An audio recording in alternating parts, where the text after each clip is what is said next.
Assalamualaikum and a very good morning. I'm Binti Hisham. So today I'm going to present on one of the issues in teaching and learning English grammar at my schools. So let me introduce myself first. My name is Alia Majdina Binti Mansor. Before we go on with the presentations, let me give you a brief introduction about my schools. I am currently teaching at SK Betau in Kuala Lipis, Pahang. So this is actually an indigenous schools. The tribe that attend this school is orang asli Semai. Okay, they come here and attended schools just like the other students did. And actually they had a different lifestyles and even different language than us. So this might come as a shock to others, just like me. During my first year here, I was actually quite shocked with the different value that we practice in life. So, but thank God, somehow I managed to adapt with the new culture, and I'm trying to be the best teacher that I can for them. Okay, now let's take a look on the issues that actually have been going on, especially when teaching English grammar in indigenous schools. So what did English means to them? So based on my experience and observation at the schools, I realized that English actually has no immediate value to them. So they don't really curious to learn about English. So this is a case study based actually from my schools. So first of all, we need to understand that continuous effort has been made by the government in order to develop orang asli peoples. But however, despite the various of effort by the government to orang asli, it's still a challenge actually, because to improve their literacy engagement, because we don't see any huge changes for their society. So Malaysian public schools use Malay language as a medium of instruction, and that is a well-known fact. And English language is actually a compulsory subject, and English even acted as our second language. However, for children in many rural areas, especially for those who are actually an Aboriginal children, English is most likely to be their foreign language, where the student only have exposure to English language through lessons in class. So in contrast with the Malay language, so they know that they have to use Malay language at school, so they actually have reasons to study, to learn Malay language. But for English, it's different. This is why I said the issue here is that English has no immediate value for them. So for BM, they have immediate use. They come to school and they use the language to communicate with the schools, to communicate with the teachers especially. So, but why this kind of thing happen actually? So we need to take a look at their own life. So when we take a look at their life, we know that their life, they focus on something that immediate, the value that they can use, but like immediately can use, because they have been living for daily survivals. So however, if you can take a look, English has no use for them when they are going back to their life. They don't have any use. So I'm going to share with you on the quotes by Nelson Mandela that I personally like, is that it say that education is the most powerful weapon which you can use to change the world, and I would agree with it, because to change a nation we need education, and to change a society we also need education, just like what happened in these indigenous schools. But the problem is, did orang asli think the same like we do? So how about orang asli actually? Can they relate to what am I saying right now? Can they relate to what is Nelson Mandela was saying? Because as we know, the standard of education among orang asli people as indigenous ethnic in Malaysia is still at a low level. So education have at one point become the main agenda in orang asli development programs, and as a key mechanism in the effort to improve their quality life. But if we take a look at their examination performance at the primary levels or even in the secondary levels, they were far lagging behind in comparison to the student from the other ethnic groups, like the mainstream students. So why this is happening? So let's take a look at the reason behind it. In order to understand why orang asli people value education less than the rest of us, is by looking at their life. So this is the pyramid of the Aboriginal hierarchy of needs. This is not a real pyramid actually. This is made up by me. based on what I observe from the students and their parents, basically on how they live. So the most, if you can see at the bottom of the pyramid, there will be a food, and this is real. They actually live in order to find food, to put food on the table, to make sure that all of them eat. And even so, not everyone got to eat every day, and that is the reality of orang asli peoples. So if you can see at the bottom, there are food, home, and money, and the three most important part actually represent the survivals, while the least important is education.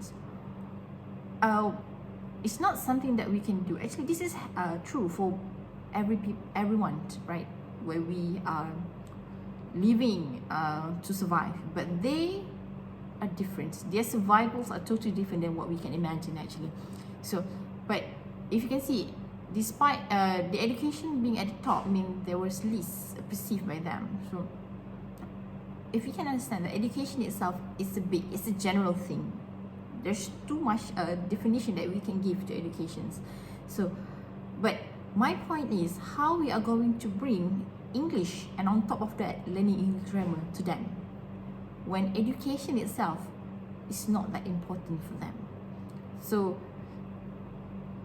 some parents, some community member might really care about education. I have to say that, because I did see some of them did trying very hard to go into educations. But however, the downsides of being the Aboriginal society is that while you clearly value education, but still they are unable to prioritize educations over the demands of the family, as well as the ongoing needs to respond to everyday life. So based on what I see, I think that the low socio-economic status might contribute to these issues. Okay, so now comes the important part. What is the value of English to them, to the orang asli peoples? So actually this question is simple. It can be easily answered by those who living at the urban area. They can understand the job scope now needs English as the medium of instructions, the way people communicate by using it. They have a lot of reasons to use English. But for them, orang asli peoples, what is the value?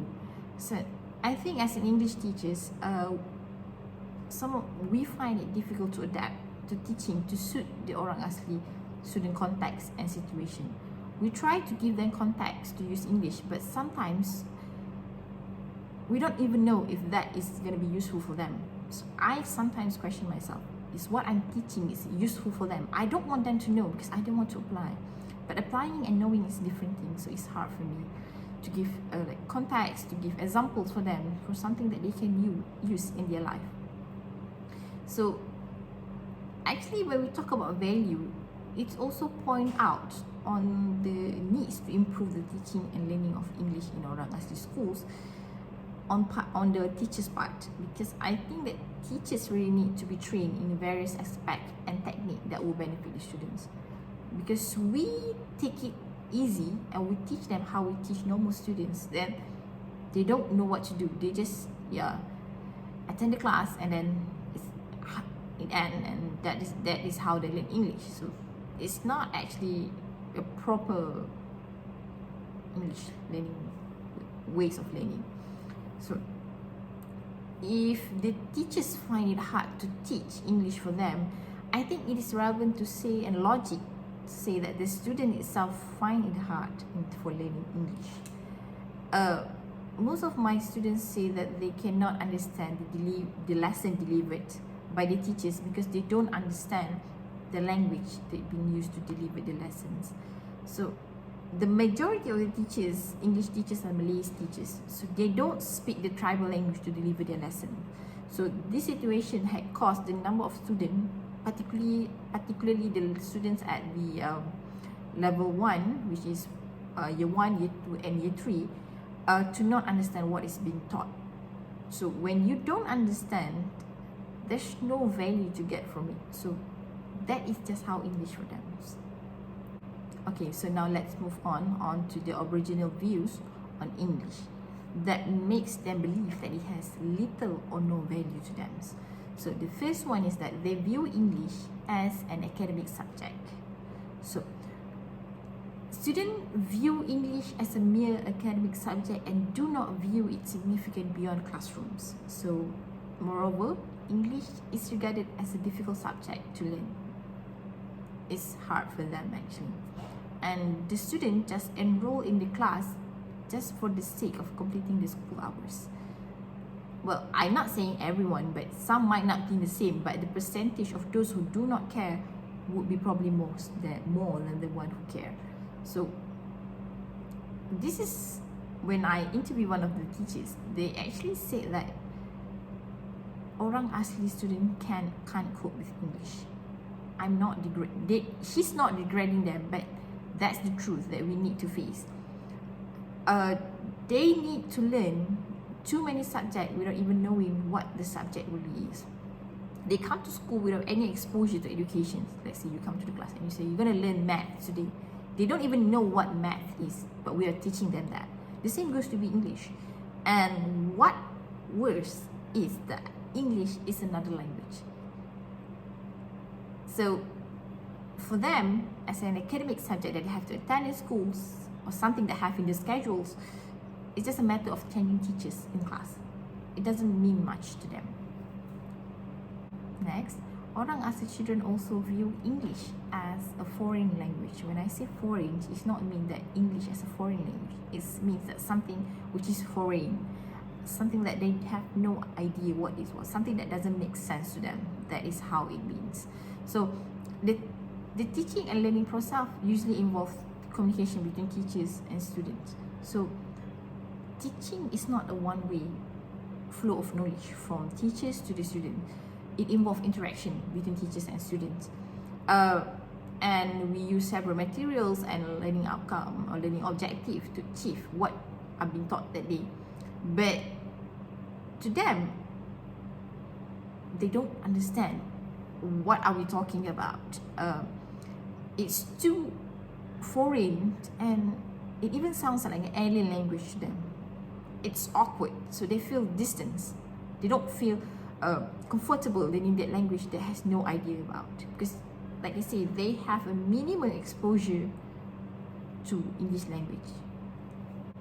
Okay, so what happened when they view English as something that has no value, just as an academic subject and a foreign language to them? So this is what happened. The first one, they will be demotivated in class. So you need to understand that the mother tongue of the Semai tribe is Semai, and the children have little exposure to the national language Malay, but they know, but it's very at minimum levels. So before they attend schools, and it get worse with English, and I think you can imagine how worse it was for them not to understand a language that they never heard before. It's beyond their capacity, as they have to learn Malay as a second language at schools, and at the same time English as their third or maybe a foreign language. So they have too many to take at one time, so they've become demotivated to learn. So the second impact is they become uninterested to learn English, because we know that education is about creating a needs within the students and cooperate with their self-motivation to learn. And students learn the best, especially when they have want and needs in their life. But as a result, they will learn more easily and quickly. But for these minority groups, English has no importance for them as compared to the majority groups. So this explains why there is a lack of interest among the students in learning English language, because they don't see the usage of this language in their life. So they feel that even if they don't learn it, they can still, the life is still go on. And the last impact is they become passive learners. So this is actually, I realized that this happened because of the unavailable domain to use English language in the Orang Asli community. So this is indeed true, because the students, especially those in primary schools, are not well versed in English, because they don't have places, the domain where they can use English apart from English lesson during class. And that's to say, even in class, they don't really talk in English. They just listen most of the times. So when language is only being used in education domains, in class domain, class setting, and in formal ways, so the process of acquiring the language will take more time. So this proves that the learners have insufficient and lacking exposure to the language, as they are very limited opportunity for them to use English outside of schools. Consequently, the learners become unwilling to learn English, as they do not see the immediate value and immediate needs to use the language. So I think there's nothing worse for teachers than going to a class full of students who do not really want to be there, but just attend for the sake of being at schools. The issues where a student don't see the immediate values in learning English, it should be considered as something that are critical and do not be dismissed easily, because if we don't try to attend to these problems, it might getting worse in the future. So I just going to give some of the alternate ways that I think would be quite good to solve these problems.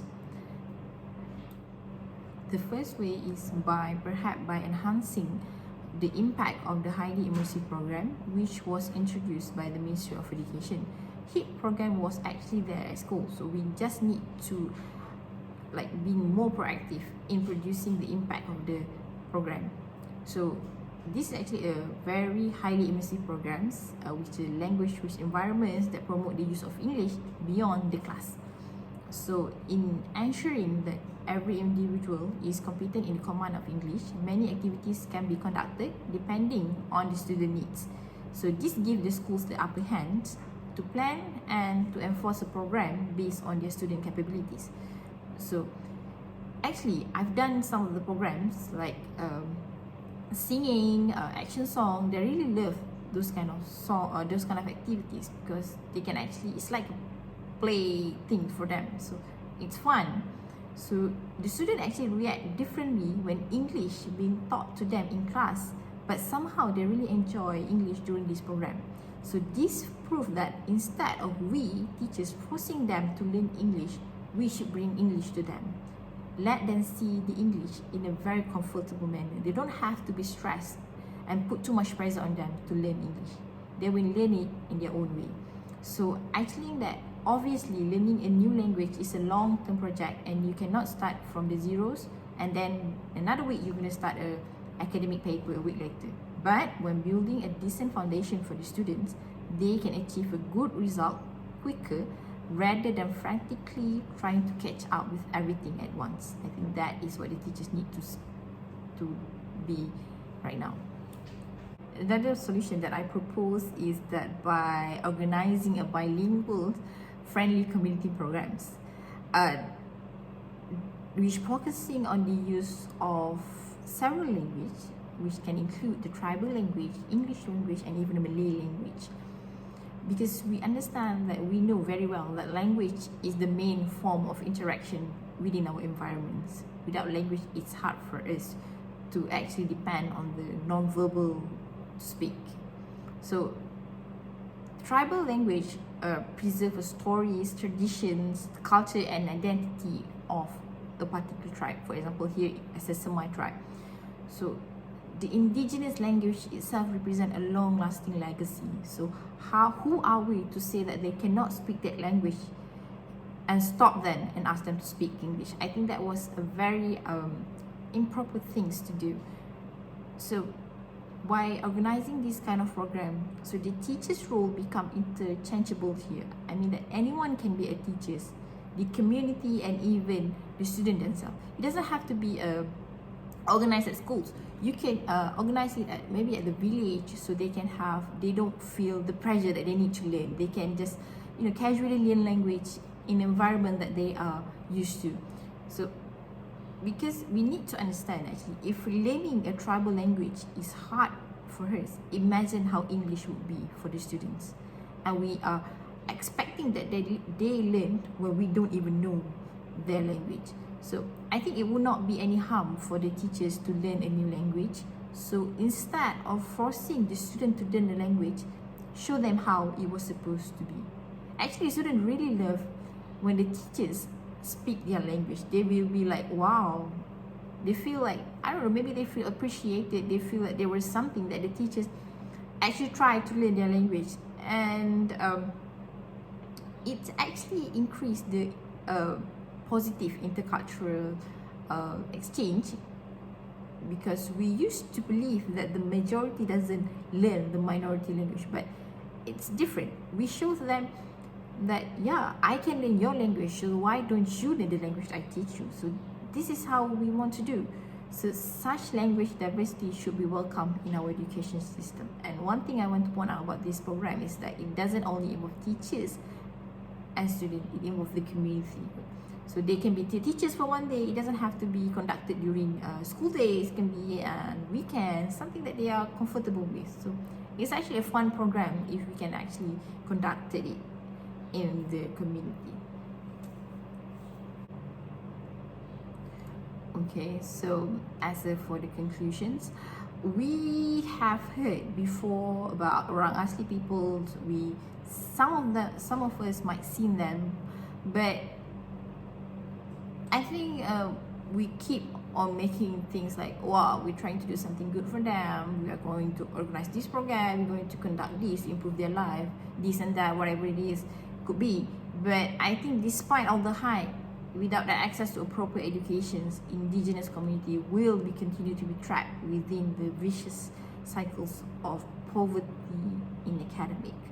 So what I'm saying is that without actually considering the life expectancy of orang asli community, most people pointed out that the national education system failure were primarily because of orang asli literacy low levels or low competence, but lesser that we knew that their life was just different. So don't normalize the students.